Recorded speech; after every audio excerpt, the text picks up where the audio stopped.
小朋友同大朋友，你哋好啊！我係 Jojo，我想回應一下 Stephen 仔係11月11日星期二路加福音裏邊第17章7至10節，主題係謙卑與服從。當我靜心諗一諗，其實我平日做嘅好多事都有自己同其他人嘅原因，例如讀書同學習係為咗自己成長，都為咗令父母安心；長大後努力工作，係為咗實現自己嘅理想，都為咗家庭嘅穩定；年紀大咗，注意飲食同運動，係為咗保持健康，都為咗唔令家人嘅擔心。但作為一個教友，我有冇諗過我做每一樣事係咪都為咗天主呢？有人甚至會問：咁做錯事都為咗天主嗎？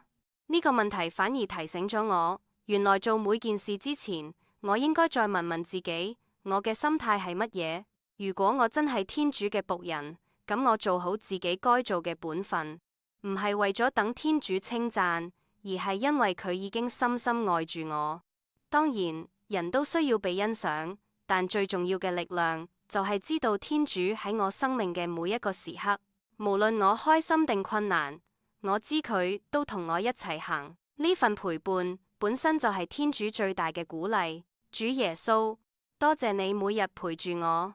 無論我做功課、工作、服務、休息或者面對困難，你都係我身邊嘅光。求你教我記得，我做每件事都唔單止為自己，唔單止為家人朋友，更係為咗你嘅愛。請你俾我一個謙卑同服從嘅心，專心做好該做嘅事，唔需要別人嘅掌聲，因為你嘅同在已經係我最好嘅鼓勵。願我嘅生活、我嘅選擇、我嘅努力，都能夠光榮你，同你一齊行每一步。